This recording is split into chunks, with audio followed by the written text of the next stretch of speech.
Hello, everyone. This is Auto Asphyxiation. This is Lark. And Kimberly. And I think we have all, like, the snow is over, but I think the snow might be coming back. But you know what? That's how winter works. And that used to be very normal. It did used to be very normal, but I've not used to it anymore, and I feel like this winter is straight up harassment. It literally is harassment. We are being harassed by, I'm gonna call it, is it Father Winter or Yeah, Mother's, I or think I it's don't know. Father Winter, Is yeah. it Father Winter or Father Snow? I don't even know. I'm from California. We don't even do this. So I don't even know like what jokes to make at this point. Um, but we are kind of like, but this kind of goes into what we are talking about today. It's winter time. What are we supposed to do? Who knows? We don't know. All the cities are like broken into little bitty, well, yeah, all of our cities are like little small cities with not enough money and mayors that don't get paid any money. Some mayors are paid like $1. Some are not paid at all. Some are paid $12,000. Our city councils are paid like $9,000 to nothing at all. Um, but we've had like delayed bus routes. We have all this stuff, and it's kind of like we have a budget. Yes, we do. And with that budget, what are we supposed to be doing with this budget? Who knows? Our representatives decide. Our people that we vote for decide on what they're going to spend our tax dollars on. And this is very interesting, because we think about democracy. We just had election, right? Kimberly, Yes. we had election and we had a special election. And a lot of people when they think about um a lot of people, when they think about elections, they think about voting, or sorry, when they think about democracy, they think about voting. But there are lots of parts of democracy. I think about Martha Sens, and he talks about the media. The media is part of democracy, and being informed is part of democracy. It's not just voting. And I think about our the reauthorization of our transportation fund has happened through 2029. And essentially someone else has decided what's going to happen. Someone else has decided what's going to happen. When I think about that, I think about participatory budgeting. And participatory budgeting is when you take the budget and you actually get input from the community. What Would a you think novel that's a, idea. I know, wouldn't that be a novel idea? It's not even a novel idea. Wouldn't that be something that you think that's something that we should be doing, Kimberly? I do. I'm fairly new to this concept. This is not something that I really have learned about or talked about until a couple of weeks ago when you first started talking about it, at least to me. And I definitely think that this is something that New Jersey should be doing. Growing up here, you really like people from New Jersey love to complain. They love to piss and moan about literally everything. And one of the biggest things that they piss and moan about is where my tax dollars, there's potholes, there's, no bus stop, no bus bench. What are my tax dollars doing? Well, participatory budgeting can give a person a real voice in what their tax dollars are doing for their community. Yeah, this is something that's really important. I mean, it's like we have hold on for 1 second because I'm coughing. With participatory budgeting, you know, we can all decide where that money goes. And I mean, I think participatory budgeting would work really great in New Jersey because yes, where did my tax dollars go? What are you guys doing? Who decided this? Who did all this? Well, participatory budgeting, which kind of started in I think the first place it happened is in South America. I think it was in Brazil. Um Yes. they they kind of were like, okay, we all decide with the pot of money we actually vote on what we are, the choices, the options we're going to have. Then we all, as a community, vote on the options. We vote on how we're going to implement it. We vote on it's everything. And so we don't have a situation where it's like, oh, this mayor didn't do what I said for them to do, or this council person didn't do what I said. Instead of us becoming being consumers, we're citizens. We're actually being active in how we do this whole process. And this is something that participatory budgeting, it really does make democracy almost um, a direct representation, like it was supposed to be. Because a lot of times we vote people and we hope, I hope that they actually do what we say. Well, if we had participatory budgeting, we wouldn't have to do that. It would be what we all decided was going to happen. And the thing is that it wouldn't be like, oh, every 2 years, every 6 years, or every 4 years. It would be anytime a budget situation came up, we would be voting on that. We would be voting on all of those choices. And it's an ongoing like process. It's not something, oh, and so this is why I think about our transportation fund. And it got reauthorized through 2029. And it was funny, interesting, because I had written an op-ed about this before it got reauthorized. I had written an op-ed to kind of go, hey, maybe we could try a different way to authorize this instead of committing billions of dollars to things that a person who's like, oh, I'm in charge, I get to decide. How about we take that billions of dollars and then hand it over to the people?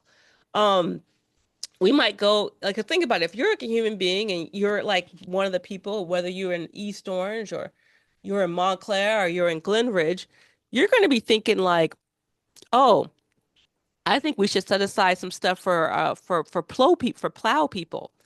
Like even if it didn't snow, like here's the thing, even if it didn't snow for like 10 years, you might have a uncle or a cousin that does plowing. You might be like, oh, I want to make sure. So I think the thing about participatory budgeting is that it reframes democracy as an ongoing process, not something just chosen by the leaders. It's like, again, like with like even though the plow thing, okay, yeah, that was kind of a dicey like example. But what if like, oh, I don't want to have to drive all the time? Like, do we want that expense? Like right now, all of us know that having a car is super expensive. Um, it's something that a lot of people can no longer afford. So, how can we create a situation if we have a budget of $1 billion? Oh, I would like to have bike lanes. I would like to have safe bus stops. I would like to have maybe people working at those bus stops. I would like to have lighting. I would like to have a 24-hour train service. I would like to have 24-hour light rail service. And these are things that if we have participatory budgeting with our transportation, that's something that we can make a difference, especially with like our climate crisis and things that are happening right now. Especially in our area that is impacted really badly with flooding, for during the big storms that we're having, or the recent snowstorms that we're having that you and I have discussed extensively. No, no, Um, exactly. I mean, this is the thing too. We think about like, how are we handling the climate crisis? How are we handling flooding? How are we handling these things? And the thing is that especially in people in more low-lying areas, like, oh, like I saw a guy on social media. Essentially, they were like, I guess, replacing, because that's one thing they've been doing. They've been replacing the gas lines. It's yes. something they've been doing all across the state. And it was snowing, they were replacing the gas line, and now his entire front lawn is like, his area is like flooding. So it's like, okay, all these weird things that are happening, they're not even weird, but they're because of the man-driven climate crisis. And now we're having all these issues that in our area that are driven by the fact that we are uh, essentially dependent on the car. I mean, the car is the primary driver of the climate crisis changes in New Jersey. And people are kind of like, really? I'm like, yeah, this is not something I just made up. This is actually a real thing. But also, I think about the congestion relief zone tolling program in Manhattan, Yes, and how successful it's been. how successful it's been. But also, we are allowing hegemony again to create these weird boundaries. That money should be going to New Jersey too. Yes. I don't think it shouldn't be a question. It should be going to New Jersey. It should be equally to New Jersey because the thing is that as the same amount of people that that commute into Manhattan from Brooklyn, from Queens, from Staten Island, come in through New Jersey. This whole idea, like, oh, it's Manhattan, so only Manhattan should benefit. If everybody from New Jersey stopped working in Manhattan, there would be a problem. There would be a huge There would be a problem. huge problem. And I feel that, but also think about the power of the working class. Think about if everybody in New Jersey and New York who wasn't Trump, who weren't millionaires, who weren't billionaires, were like, yeah, we're one community. We need us to work together so that we can create a system that that allows us to not have to drive back and forth, like driving the, because there are people, a lot of people, like your family is from New York, so you have relatives and things that live in New York, and this is, and it's vice versa. So it's like expanded, like commuter rails, rapid bus service, dedicated bus lanes, like seamless fare integration. I mean, we have a situation now where we have different, we used to have the tap, the one Metro card that Yep. worked on the subway, it worked everywhere. Now we don't have that anymore. I mean, New Jersey Transit has one, Path has one, Subway has one. I mean, come on now. We're one area. So now we all have to have a different card unless we want to use our credit card and just use like our phone. Like, do we really want, like, do I want some random person? Do I want Cubic, which is a war company, going into my credit card to Yeah. tap to like so they could trace me and just file? I mean, yeah, they could do it anyway, but do I want to make it that easy? Yeah, I don't know if I want to make it that easy. And think about, imagine like if New Jersey had a role in where that money went. And they should. They absolutely should. That money in Manhattan is go in New York City is going to the MTA. It should be the same in New Jersey. It should go to NJT. Yeah, it should go to NJT or, it should be going. I mean, and the thing is that I've heard a little rumor that some of that money might be coming to New Jersey, but I'm not sure. I'm going to see what happens, but I heard that it was for a park program. Yeah.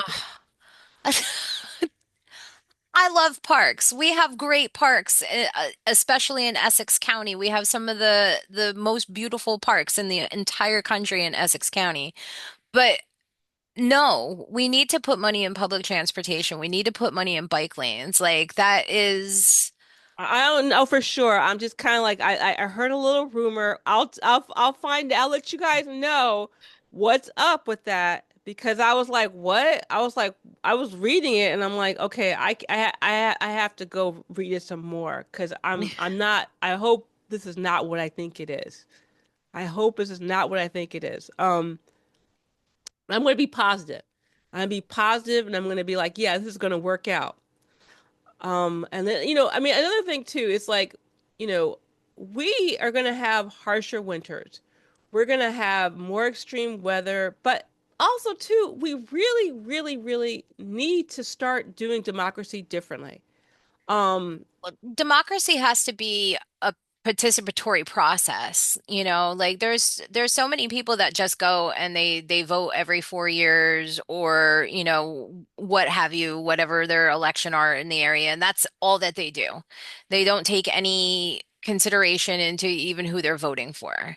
And it's our responsibility as citizens in a democratic country to be informed and to be part of that entire process. And that means doing your research. That means looking into the candidates and actually getting to know their platforms and what they do. That means participatory budgeting so that we can, as the people, can decide where our money is going. And then people kind of, there's always kind of like this mocking, like, oh, well, people just get involved every 2 years or every 4 years or when there's like a major election. But it's designed that way. It's designed, the United States is so designed to get you to disengage. And participatory budgeting, because so many times, when you go to so many city council meetings, when you go to so many county meetings, when you go to all over the country, you they approve budgets every single year.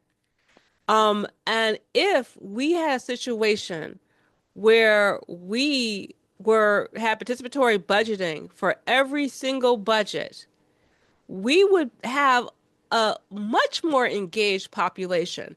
We would have people who would be voting more. We would have people making way better choices because they would know what they're voting for. They were like, "Oh, this budget, and last time we voted for this, and then we voted for this person, and then we voted for this budget, and really, then our representatives become more like our secretaries, which they should be, than our like gods. Because now we're in a situation where our representatives are almost like gods, and we're customers. Either like they're gods or we're expecting some kind of weird concierge service.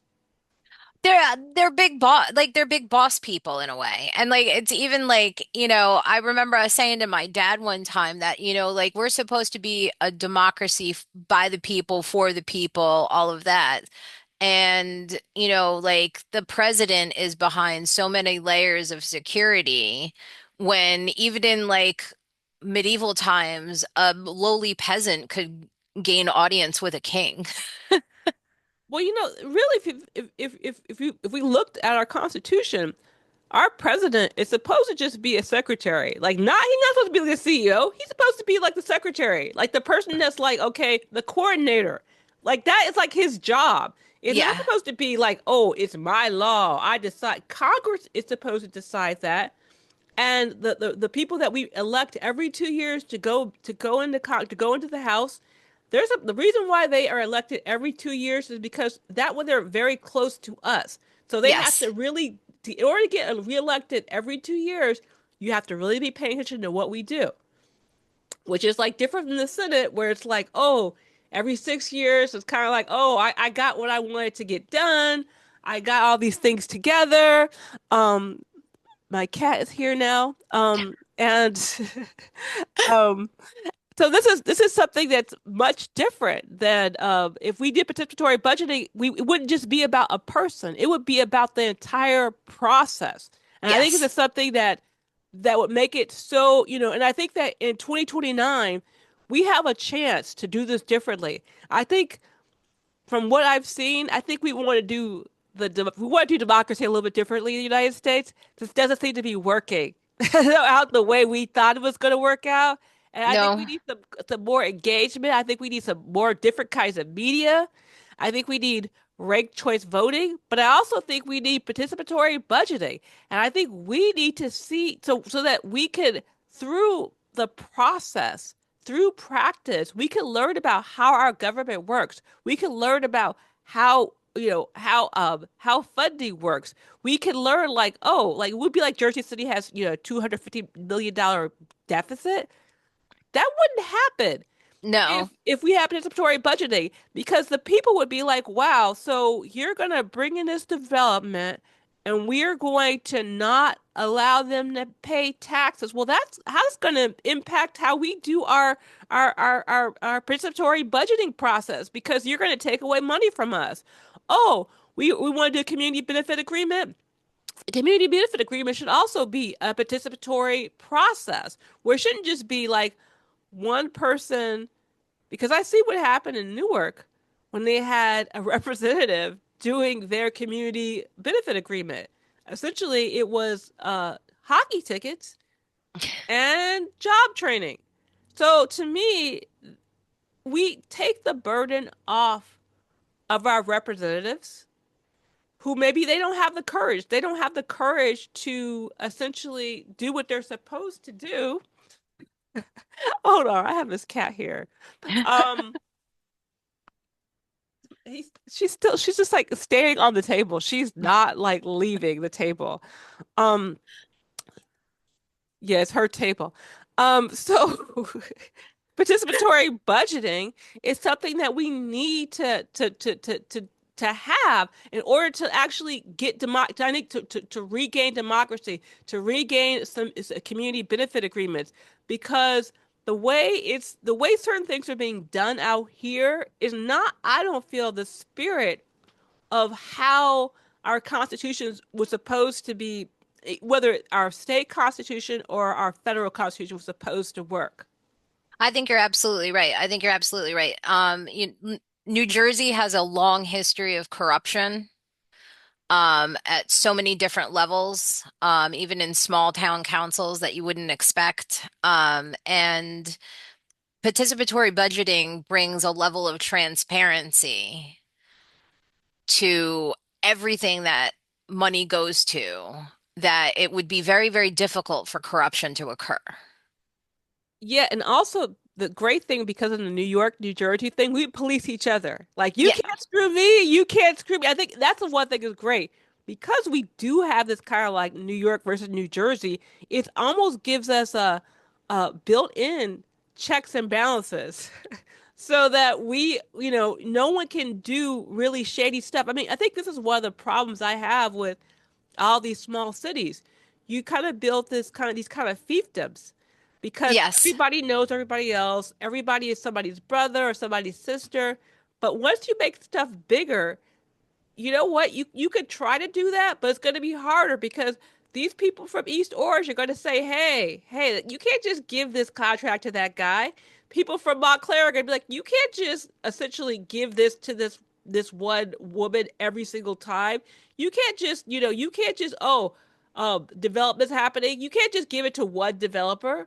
Or if you are just giving it to one developer, everyone's going to notice. Like, Yeah. just like I thought about remember Ross is doing the dirty landlord. I Yes. said we should do that across every city in Essex, and I bet you what we'll see is the same landlord. Oh, I absolutely. bet you the same landlord is a problem in Newark, in East Orange, in Montclair, in Bloomfield. I bet you it's the same dude. And I think this is something that, they depend on. They depend on us having these weird lines that aren't real. So that way they can rip us off. And I think this is something that, we don't really think about, but it's another happy side effect of us doing participatory budgeting in a regional way. Not just and I think that's the thing. A lot of times when they do a lot of these models for participatory budgeting, they're very small. They're very neighborhood. They're like, yeah, we're gonna do local. I always feel like local. I always have this feeling that the whole local thing is very individualism, but it's like Yeah. individualism on a group level. I don't see how that benefits regular people. Um, I feel like it's a good way to exclude people. It's a good way to not give people their fair share. But I think that, I think things should be bigger, actually. I think actually things should be bigger. And I think New Jersey and New York can be a regional model of metropolitan democracy, that we work together in regards to budgeting. And even like, I think our representatives, I think we should have one big governor. I think that's actually a good idea because I mean, like you keep saying that we are, especially northern New Jersey. Like southern New Jersey is much more intertwined with Philadelphia. But in northern New Jersey and New York City are, they're they're, if not twins, they're sisters. Like we rely on each other so very much. And it's silly that we have a rivalry with one another. And then, yeah, let's turn that rivalry, that frustration into decision-making power that we could actually, and I mean, while we talk about transportation a lot, this could be something that could be like with health, they already talked about having like a health we call it conglomeration where they all work together. Oh Like yeah, the Northeast Health Alliance co yeah. or conglomerate. I can't remember the exact name. Yeah. Yeah, but they have that, and that could, oh, so the budget for that, like, oh, how are we going to use the budget for that? So like essentially it doesn't have to be just transportation, because we talk about transportation a lot here, but understand that all the things that we talk about can be applied to other types of budgets and can be applied to other situations. School Um, budgets, police department budgets, literally anything in your town or your county or your area. exactly.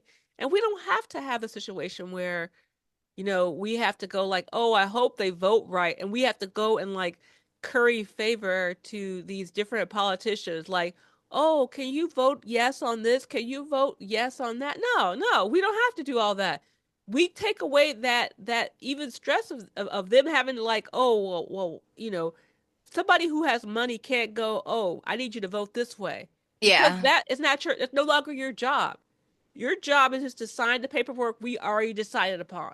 I think that they rely on a disengaged and uninformed populace, like not my, perhaps our local congressional representatives, but certainly on a Senate and presidential level. I think that they absolutely rely on people being just not engaged with their community, and participatory budgeting is something that will drive community engagement.